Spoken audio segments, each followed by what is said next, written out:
¿sí? Esto de buscar de que los alumnos no solamente conozcan el contenido que aparece en el diseño curricular, sino que lo puedan procesar, analizar y que ellos mismos puedan generar sus propios contenidos, es algo reciente, ¿sí? Hace algunos años que se está trabajando. Pero es interesante que Elena G. de White, en el libro Mente, Carácter y Personalidad, cuando habla de la educación, dice: la obra de la verdadera educación consiste en desarrollar esta facultad, en educar a los jóvenes para que sean pensadores y no meros reflectores de los pensamientos de otros hombres. Es una frase muy conocida, creo que todos la conocemos, pero fíjense, ¿hace cuánto se escribió este libro de Mente, Carácter y Personalidad? Y hace algunas décadas recién se está hablando esto de que los chicos no formar a los chicos para que conozcan, sino para que puedan pensar, ¿no? Y a esto se refiere lo que es el pensamiento crítico. Por eso podemos ver en la Biblia ahora cómo Jesús utilizó el pensamiento crítico. No sé si ya buscaron en sus hogares, en la Biblia, ya tienen preparado para leer el capítulo 9 y el versículo 18 en adelante. Son poquitos versículos, lo vamos a leer y vamos a comenzar después a desarmar o a desmenuzar esta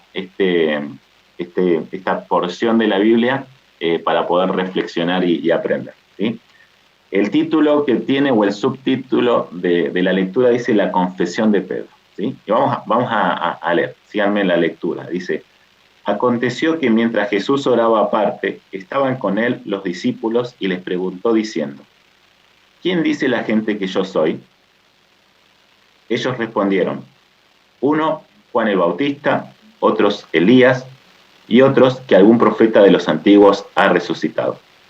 Y él les dijo: ¿y vosotros, quién decís que sois? Entonces, respondiendo Pedro, dijo: el Cristo de Dios, ¿sí? Interesante la lectura, interesante también para los que nos gusta cómo es el proceso de enseñanza-aprendizaje, ¿no? Ya los discípulos habían pasado bastante tiempo con Jesús, habían experimentado varios milagros, habían sido testigos de varias cosas, habían escuchado lo que la gente a su alrededor hablaba, y llegaba el momento en que tenían que ser evaluados, ¿no? Cuando nosotros en educación, incluso cuando somos grandes, ¿no? No sé si alguno estudia o tiene que hacer algún curso, o en el trabajo, a veces llega momentos de la evaluación. Son momentos en que uno le entra el nerviosismo y empieza a transpirar y a veces se olvida de las cosas, ¿no? Pero en este momento Jesús lo lleva a una evaluación. Cortita, pequeña, 2 preguntas. Yo siempre decía, ¿no? De que en una evaluación no es bueno tener 2 preguntas, ¿sí? Porque si contestás mal una, ya desaprobás, ¿no? Entonces, cuanto más preguntas hay en el área educativa, ¿no? Cuanto más preguntas hay, es mejor porque no solamente abarcás más temas, sino también le da la posibilidad de cometer errores, ¿no? Porque todos cometemos errores, entonces está bueno esto. En el caso de las preguntas que hace Jesús, son 2 nada más. Pero bueno, tienen que ver con estas preguntas abiertas y que hacen pensar. La primera tiene que ver con la primera parte de la pirámide de Bloom, ¿no? El conocimiento y el comprender. ¿Sí? No tuvieron que analizar mucho, ¿no? Pero es interesante esto de quién es Jesús, ¿no? Y yo creo que a lo largo de la historia, desde que Jesús apareció, y antes también, ¿no? ¿Se acuerdan los sabios de Oriente que estudiaron las Escrituras y estuvieron estudiando, ¿no? Los profetas, ¿no? Pero después de que apareció Jesús, fue objeto de estudio, y no solamente hablo en el ámbito religioso, ¿no? Sino que ha sido de estudio para los filósofos, ¿no? Para la ciencia, ¿no? Esto de los milagros, se ha estudiado mucho a Jesús. Y hay diferentes comprensión de lo que es Jesús, ¿no? Pero qué es interesante es saber quién es Jesús, ¿sí? Eso nos ubica en la primera taxonomía de Bloom, ¿no? Esto de conocer y comprender, ¿no? Pero ¿qué es necesario? Saber quién es Jesús. Bueno, para eso tenemos La Biblia, en sí lugar, no sé si ustedes han buscado, pero Jesús, ponen Jesús en la Biblia y aparecen un montón de versículos que hablan acerca de Jesús, que mencionan con la palabra Jesús. Después aparece como Mesías, ¿no? Como el Salvador. Ahí está, se menciona en la Biblia tanto en el Antiguo como en el Nuevo Testamento. O sea que la parte de la comprensión la podemos descubrir en la Biblia. Y después tenemos, obviamente, teólogos, el N. G. de White, que nos da un panorama de lo que nosotros podemos llegar a comprender acerca de Jesús. Si nosotros nos ubicamos en el contexto de la historia o de la pregunta, ¿no? Esto es muy interesante también poder resaltar, ¿no? Hay varios pedagogos, ¿no? Incluso de nuestra iglesia. El año pasado, uno de los libros del plan lector docente hablaba esto del contexto del aula, que es qué importante es no solamente tener en cuenta lo que se va a enseñar y cómo se va a enseñar, sino en el contexto que se va a enseñar, ¿no? En el ambiente, en las sensaciones, en las emociones que tienen nuestros alumnos al nosotros impartir la clase que hemos preparado, ¿no? Y si vamos a este contexto donde los discípulos estaban siendo evaluados, vamos a notar de que ellos venían de varios milagros donde se había resaltado la figura de Jesús. ¿Sí?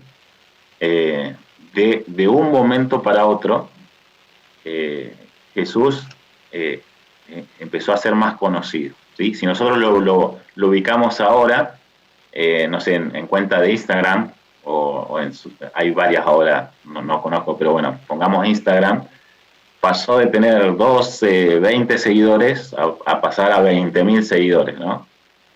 Con todo lo que eso conlleva en una red social, ¿no? Ustedes saben que en las redes sociales, cuanto más seguidores, no solamente te da más popularidad, sino que también te recibís un reconocimiento, incluso a veces económico, ¿no? Pero venimos de la historia de la alimentación de las 5.000 personas. 2 veces alimentó a muchas personas, ¿no? 5.000, 4.000, solamente se contaban a los hombres, así que imagínense la cantidad de personas que empezaron a seguir a Jesús, ¿sí? Entonces tenía pocos seguidores, pero con esto se llenó y toda la gente empezó a seguirlo, ¿no? Es más, fíjense que el versículo 18, cuando comienza, dice, aconteció que mientras Jesús oraba aparte, ¿no? Siempre necesitaba momentos de apartarse, ¿no? Porque la gente lo seguía a todos lados, ¿no? Porque encima después empezó a sanar, ¿no? Entonces la gente lo empezó a seguir. Y en ese contexto empieza la primera pregunta de quién dice la gente que soy, ¿no? Interesante, ¿no? Esta pregunta solamente del conocimiento, ¿sí? Pero antes, qué maravilloso, ¿no? Que dice que mientras Jesús oraba aparte, ¿no? Y ahora vamos a comenzar a desarrollar un poco esta porción de la Biblia, ¿no? Versículo por versículo, ¿no? El versículo 18 dice que aconteció que mientras Jesús oraba aparte, ¿no? Y es interesante esto de el ejemplo que da Jesús como maestro, ¿no? No solamente él habló y enseñó también de la oración, sino que lo hacía con su ejemplo. Y hay algunas citas de Elena G. de White que hablan de esto, ¿no? Por ejemplo, en el Camino a Cristo dice que Jesús mismo, cuando habitó entre los hombres, oraba frecuentemente. Nuestro Salvador se identificó con nuestras necesidades y flaquezas, convirtiéndose en un suplicante que imploraba de su Padre nuestra provisión de fuerza, para avanzar fortalecido para el deber y la prueba.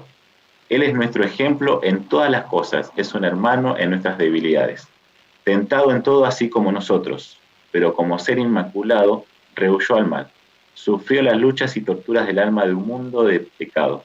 Como humano, la oración fue para él una necesidad y un privilegio. Encontraba consuelo y gozo en estar en comunión con su Padre. Y si el Salvador de los hombres, el Hijo de Dios, sintió la necesidad de orar, ¿cuánto más nosotros débiles, mortales, manchados por el pecado, no debemos sentir la necesidad de orar con fervor y constancia, ¿no?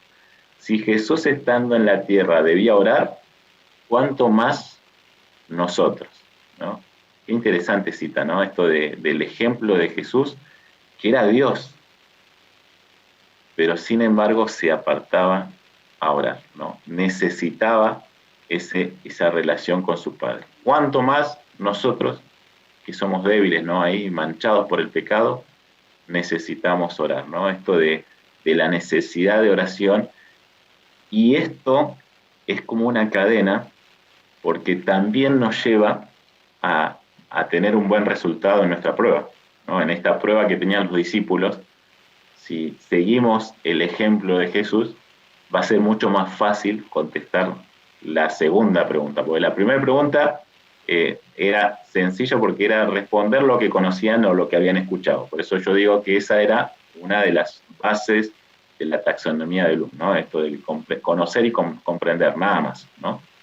Pero bueno, iba a llegar el momento en que la segunda pregunta iba a también a llevarles un poquito más de análisis y evaluación, ¿no? Pero antes de seguir con esto, vamos a continuar en la lectura, que dice que también, que nos va a ayudar a nosotros también a responder la pregunta acerca de Jesús, es que dice, estaban con él los discípulos. Y yo creo que también esto es clave, ¿no? Para nosotros en este momento, ¿no? Porque es clave estar con Jesús. No vamos a responder la segunda pregunta si no estamos con Jesús. Podemos responder la primera porque yo creo que todos los que estamos aquí presentes en el Zoom, lo que estamos escuchando por la radio o lo que están viendo por YouTube, de alguna manera se han conectado o están escuchando esta transmisión porque tienen algún conocimiento de Jesús. ¿Sí? Y eso creo que la gran mayoría, ¿sí? Si están en el auto y sintonizaron la radio porque de casualidad y se quedaron escuchando, quizás no tengan algún conocimiento de Jesús, pero algo habrán escuchado, ¿no? Pero para poder responder la segunda pregunta, es necesario estar con Jesús. Y creo que esto no es solamente la teoría, y esto nos involucra un poquito en esto de seguir avanzando en esa taxonomía de Bloom, ¿no? Esto de aplicar, ¿no? No es solamente conocer, sino aplicar, ¿no? Necesitamos estar con Jesús. De esta manera vamos a tener evidencia, no solamente en el estudio de sus palabras, sino en nuestra vida personal, acerca de lo que es Jesús, ¿no? Y a los discípulos había pasado, los discípulos estuvieron años con él, ya habían, no es solamente en ese momento que estaban, ya habían, como decíamos recién, ¿no? Habían hecho milagros, había calmado tempestades, había alimentado a mucha gente, ¿no? Habían tenido evidencia del poder divino de Dios, de Jesús. ¿Sí? Ya lo habían visto lo que él podía hacer, ¿no?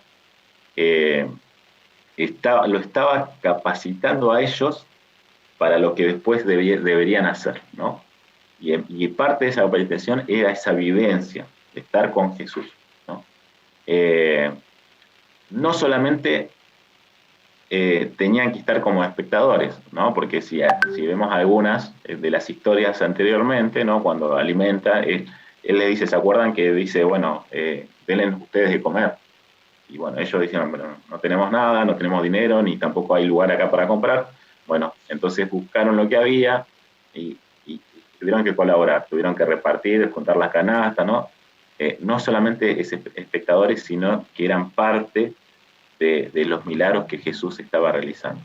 Y eso es lo que Jesús también nos invita hoy, ¿no? De que podamos involucrarnos, que podamos involucrar en nuestra vida a Jesús, que podamos estar con Jesús, que sea lo que sea, hagamos lo que hagamos, en el trabajo, en el auto, mientras caminamos, en el estudio, en cualquier lado tenemos que estar con Jesús. De esta manera va a ser mucho más fácil poder responder la siguiente pregunta que se encuentra en el versículo más adelante, ¿no?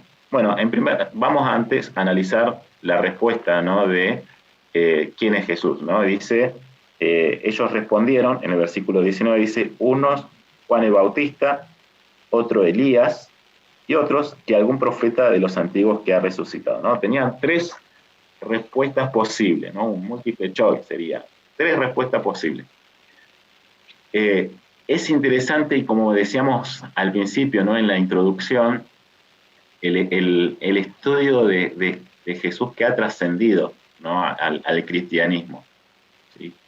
De paso, yo cuando a veces me toca estar en las aulas, cuando hablamos acerca de Jesús, yo siempre les digo, ¿no? La importancia que tiene Jesús, que nuestro calendario, ¿sí? Estamos en 15 de mayo del 2021, justamente porque estamos en el año después de Cristo, ¿no? Entonces, hay personas que nunca pisaron una iglesia, o nunca leyeron la Biblia, ni han escuchado, pero sin embargo saben que estamos en el año 2021. ¿Sí? ¿Y por qué estamos en el año 2021? Porque se tiene en cuenta a Cristo, ¿no? Interesante, ¿no? Esto que trasciende lo cristiano, ¿no? Yo me acuerdo hace bastante, creo que estaba dando clases en el secundario, ¿no?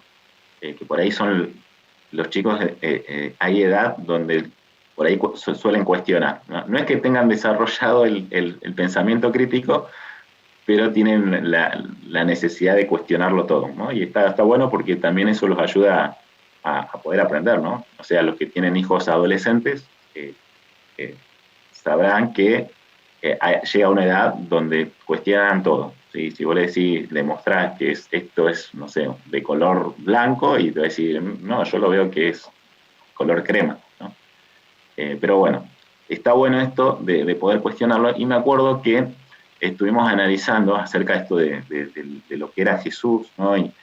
Para la humanidad, y pudimos encontrar con los chicos un artículo de BBC, ¿sí? De un portal de noticias, que había tenido algunas entrevistas con diferentes referentes de diferentes religiones acerca de lo que era Jesús, ¿sí?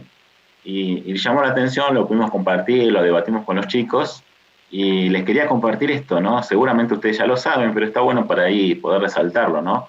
Entonces decía, según el artículo este de la BBC, Jesús visto por otras religiones, ¿no? 4 religiones, ¿no? El hinduismo, ¿no? Entonces la persona que fue entrevistada decía que el hindú practicante, ya sea de origen asiático u occidental, siempre va a tener un respeto hacia la figura de Jesús como un maestro, un ser iluminado, ¿no? Interesante, ¿no? Esto para el hinduismo, Jesús es un maestro o un ser iluminado, ¿no? Fue alguien importante, ¿no? Para los budistas, ¿no? Para la religión budista, dice, para muchos budistas Jesús fue un ser iluminado y un gran maestro, ¿sí? Muy similar al hinduismo, ¿no? Estos son referentes de cada religión, ¿no? Fíjense, para el judaísmo, dice, Jesús es percibido como un maestro y un rabino. No es considerado un profeta para los judíos, porque ellos consideran que el último profeta en la tradición judía fue Malaquías, ¿sí? Así que solamente sería un maestro y un rabino. Y para el Islam, Jesús, que en árabe es Isa, es considerado como Abraham, Moisés, Mahoma, uno de los más grandes profetas de la humanidad, ¿sí? Entonces, para el Islam sería considerado como un profeta, ¿no? Me llamó la atención porque las características que los discípulos le mencionaron a Jesús se sigue repitiendo a lo largo de la historia, ¿no? Porque esta, si bien fue hace algunos años, es algo reciente, ¿no? Y entonces hay algunas religiones que creen que solamente es un maestro, algunos que es un profeta, o algunos que es alguien del Antiguo Testamento, ¿no? En el caso de lo último que vimos del Islam, creen que es Moisés, ¿no? O alguien, algún profeta, o un gran profeta, ¿no? Pero qué interesante esto de poder entender lo que es Jesús para nosotros, ¿no? Y si bien la reflexión de lo que las personas pensaban acerca de Jesús en este momento estaban erradas, todos coincidían en que era alguien importante, ¿no? Que lo que él hacía no lo podía hacer cualquier persona, ¿no? Que era de Dios, ya sea, por eso decían Elías o un profeta, ¿no? Todos podían contemplar de que se trataba de alguien que venía de Dios. Y bueno, y entonces cuando seguimos en la lectura, Jesús nuevamente se dirige a sus discípulos después de escuchar el contenido conceptual que ellos habían recibido a través de lo que habían escuchado, lo que habían visto cuando se mezclaban entre la gente. Llegó el momento del análisis, ¿no? de hacernos pensar y todo lo que tiene que ver con el pensamiento crítico, ¿no? Él les dijo, y vosotros, en el versículo 20, ¿quién dicen que soy?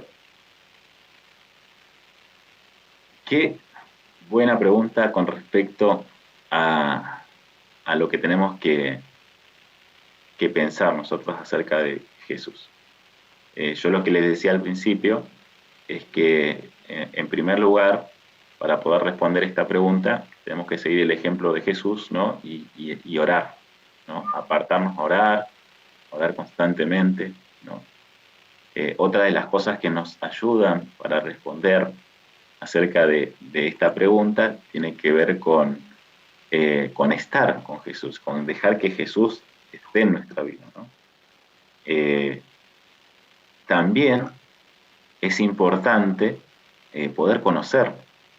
No podemos analizar qué es Jesús para nosotros si no conocemos. Por eso es importante el estudio de la Biblia, ¿no? Si nosotros, como yo les decía al principio, si buscamos en la Biblia, podemos encontrar un montón de versículos que nos muestran quién es Jesús, por qué vino a esta tierra, cuál era su misión, ¿no? Y qué es lo que sigue haciendo a favor nuestro, ¿no? O sea que tenemos, no vamos a dedicar estos minutos para analizar en la Biblia qué se habla de Jesús, ¿no? Porque lo podemos hacer, lo podemos buscar, ¿no? Pero tenemos que analizarlo para nosotros, ¿no? Y también pensaba en la motivación que nosotros tenemos para acercarnos a Jesús, ¿sí? Como decíamos al principio, ¿no? Muchos en ese momento se acercaban a Jesús por interés, eran diferentes los motivos, ¿sí? Pero la gran mayoría era por el interés del momento, ¿no? Esto de, o tenía a alguien enfermo y los acercaba a Jesús. No digo que esté mal, pero ese era por ahí el motivo, ¿no? Había alguien que estaba, casi todos los milagros eran de personas que iban, se acercaban a Jesús o le gritaban desde lejos, de alguna forma se acercaban por una necesidad, ¿no? Y no digo que esté mal, pero es así, ¿no? Después de la alimentación, ¿se acuerdan de la multitud? La gente se acercó a Jesús y lo buscaba, ¿no? Y Jesús les mostró cuál era el motivo del por qué lo buscaban, ¿no? Y eso se encuentra en Juan 6:26, si quieren buscar, Juan 6:26, lo buscamos en la Biblia, y dice que lo siguiente, dice, respondió Jesús, porque lo estaban buscando, ¿no? Entonces le dijo, de cierto os digo, que me buscáis no porque habéis visto las señales, sino porque comiste el pan y os saciaste, ¿no? Fíjense el interés de la gente por acercarse a Jesús, solamente porque ya habían comido y se saciaron y lo que querían que sea rey, ¿no? Y ahí fue donde Jesús también se alejó, ¿no? Pero ¿por qué lo querían ser reyes? Porque tenían un beneficio, por así decirlo, económico. Imagínense un rey, un gobernador, un presidente, un intendente que le pueda alimentar a todo el pueblo. No va a tener problema en las próximas elecciones. Si le da comida a todos y a nadie le falta la comida, no tendría problemas, ¿no? Pero esa era por así decirlo, la motivación, ¿no? Entonces, por ahí las preguntas para esta mañana, para poder reflexionar en nuestros hogares, es en primer lugar, ¿quién es Jesús en nuestra vida, para nosotros. Para nosotros, cuando hablamos de Jesús, ¿quién es? ¿No? ¿Será que podemos contestar como lo hizo Pedro? Que Pedro dio la respuesta. Dijo, el Cristo de Dios, el elegido, el ungido de Dios, el enviado, el Mesías, para nuestra vida. ¿O será que vamos a tener estas dudas, como al principio, ¿no? Algún profeta, ¿no? Elías? Yo creo que la gran mayoría, el conocimiento lo tenemos, ¿no? Entonces, la vida cristiana no se basa solamente en conocer, ¿no? Una persona, y hoy entré un ratito en la escuela sabática, estaba con los chicos, pero alcancé a entrar a la escuela sabática de adultos y estaban razonando en esto de la ley, ¿no? Y, y la vida cristiana uno no se salva por conocer o por guardar la ley, ¿no? No tiene que ver en ese tipo de comprensión, sino tiene que ser en el sentido de vivir una vida cristiana, ¿no? Un paso a la salvación, el día a día, ¿no? La santificación. No es que voy a llegar a ser sin pecado, porque es imposible, ¿no? Pero necesitamos día a día encontrarnos con Jesús, ¿no?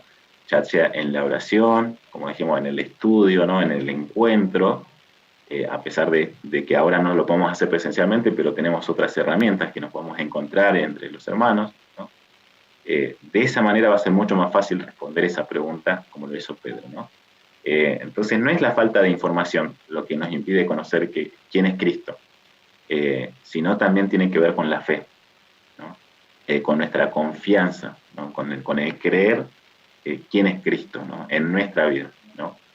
Nosotros tenemos también, así como los discípulos, todas las evidencias, ¿sí? No fuimos testigos de los milagros, pero tenemos las evidencias en la palabra de los milagros, de las señales, de lo que Jesús hizo eh, cuando estuvo en esta tierra, ¿no? Pero también tenemos las evidencias que sigue haciendo en nuestra vida, ¿no? Entonces no tiene que ver con algo que vamos a poder escuchar o que tenemos que repetir, ¿no? Por eso vuelvo al principio, ¿no? Esto de ser pensadores, ¿no? Nuestra fe tiene que ser, y creo que en una predicación de Miguel, lo escuché, ¿no? Esto de que tiene que ser racional, ¿no? Esto de pensar. Tenemos que pensar en quién es Jesús para nuestra vida. Si vamos al otro evangelio, en Mateo, no sé si esto lo estuvimos estudiando también en el reavivado, creo que ayer fue, si vamos a Mateo, da por ahí algún detalle más, ¿no? Que no aparece ni en Lucas ni en Marcos, pero sí aparece en Mateo, cuando habla acerca después de la respuesta de Jesús. Si vamos a Mateo, la historia se encuentra en Mateo 16, creo. Mateo 15.